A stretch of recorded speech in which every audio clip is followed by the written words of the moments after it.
আজকে আমার রান্না বান্নার দিন। আমার বাকি রান্নাগুলো আজকের মধ্যে সব শেষ করতে হবে, কারণ কালকে আমার বোন আসতেছে। মাংস আর হাড্ডি মাংস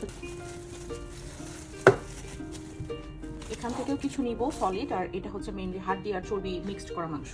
এইটা দিয়ে হচ্ছে আমি আচারি মাংস বানাবো, আর এই মাংসটা হচ্ছে আমি কারি বানাবো। মাংসটা দিয়ে দিলাম, এর উপরে দিয়ে দেব আমি আচারের তেল। আমি এখানে রুচির এই আচারটা পেয়েছি, ম্যাঙ্গো পিকল, আর না হলে বাসার যে কোনো আচার দিয়ে করা যায়, বাট ম্যাঙ্গো মিক্সড পিকলটা দিয়ে করলে মজা হয়। তো ফার্স্টে আমি তেলটা এর উপরে দিয়ে দিব। এর মধ্যে দিব আমি 3টার মতো পেঁয়াজ, আদা রসুন বাটা। আমি যেহেতু 1 কেজির মতো মাংস নিয়েছি, তো 3.5 টেবিল চামচের মতো এনাফ। এরপর দিব হলুদ, ধনিয়া, মরিচ, জিরা, গরম মশলা, বাসায় বানানো লবণ। লবণটা একটু কম দিব, কারণ আচার আমি দিব, আচারের ভিতরে লবণ আছে। এরপরে এটা মাখানি দিব। কোনো সময় একটু তেল দিয়ে নিব।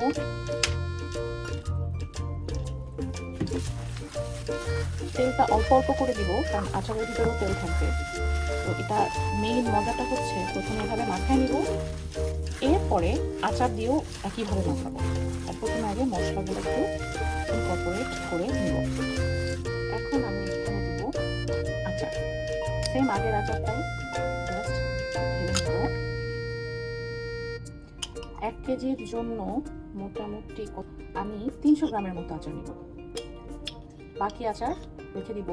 সার্ভ করার আগে একটু বাগারের ভিতরে আচার দিয়ে তারপরে আমি সার্ভ করব, তখন স্বাদটার গন্ধটা যা হয়। আচার নিয়ে নিয়েছি, এটা হচ্ছে মিক্স পিকল। এটার মধ্যে মনে হয় আম, চালতা আছে। আম আর চালতার যে মিক্স আচারটা, এটা দিয়ে আমি বাংলাদেশে করতাম, খুব মজা হতো।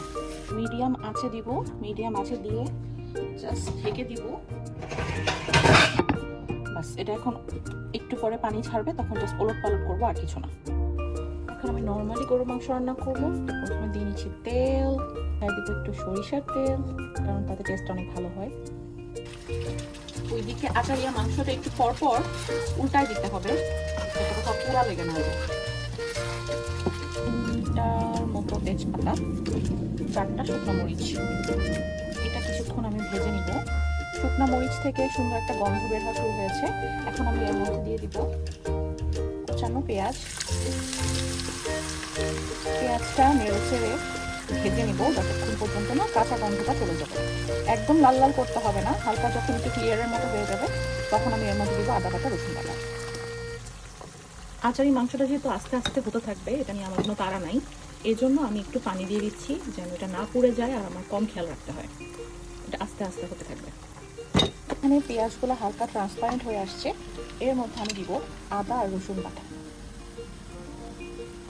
এটাও অনেকক্ষণ ধরে কষায় নিতে হবে, মোটামুটি 10 থেকে 15 মিনিট, যাতে একদমই কাঁচা গন্ধটা চলে যায়। আর যত কষানো হবে তত মজা লাগবে মাংসটা খেতে। এখান থেকে পেঁয়াজের গন্ধটা মোটামুটি চলে গিয়েছে, বা রসুনের গন্ধটাও চলে গিয়েছে। এখন আমি এখানে একটু পানি দিয়ে দিব।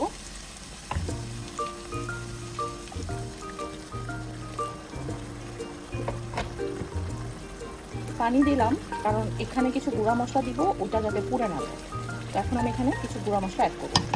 হলুদ, ধনিয়া, জিরা ও গুঁড়ো মরিচ। এরপর এটা আমি মিক্স করে বেশ সময় নিয়ে এটাকে ভুনা করব। মিডিয়াম আছে, আস্তে আস্তে এটাকে আমি ভুনা করব। ভুনতে ভুনতে এরকম তেল সেপারেট হয়ে আসতে থাকবে। এখন আমি এর মধ্যে আমার মাংসটা দিয়ে দেব।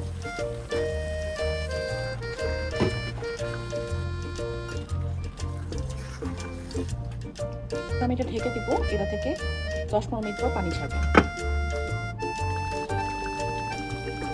মাংসের পানি ছেড়ে দিয়েছে, এখন আমি কয়েকবার উল্টে দিয়েছি, 5 মিনিট 10 মিনিট পর পর মাংসটা। এখন আমি মাংসে যেসব গরম মশলা দেয়, যেমন মরিচ, কালো গোলমরিচ, এলাচ, দারুচিনি, সবগুলো আমি গুঁড়া করে নিয়েছি। তো এই গুঁড়াটা আমি এখানে দিয়ে দেবো। কিছু বাঁচিয়ে রাখতেছি, কারণ এটা লাস্টে বাগার দেব। এরপর আমি মাংসটা আবার ঢেকে দেব। রান্নার মাঝখানে আমার বোনদের সাথে কথাও বলে নিলাম, ওরা অনেক এক্সাইটেড ছিল।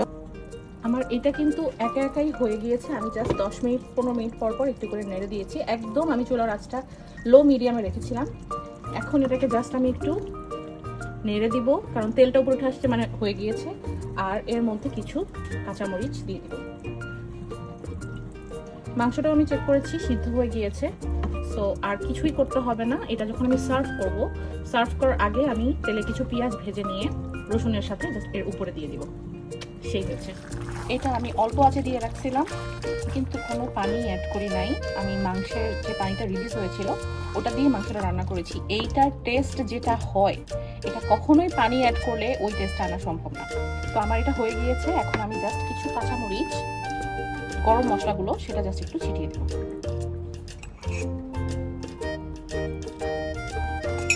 দ্যাটস ইট, হয়ে গেল আমার বাসায় রান্না করা ডেইলি খাওয়ার জন্য খুবই মজাদার একটা বিফ কারি। এরপরে রান্না করেছিলাম চিকেন রোস্ট, কারণ আমার ছোট ভাগ্নি ঝাল খেতে পারে না। আমার দুলা ভাইয়ের জন্য রান্না করেছিলাম শুটকি আলু বেগুন দিয়ে। এরপর রান্না করেছিলাম সার্ডিন দিয়ে জুকিনি, অ্যান্ড লাস্টে ডেজার্ট হিসেবে সেমাই।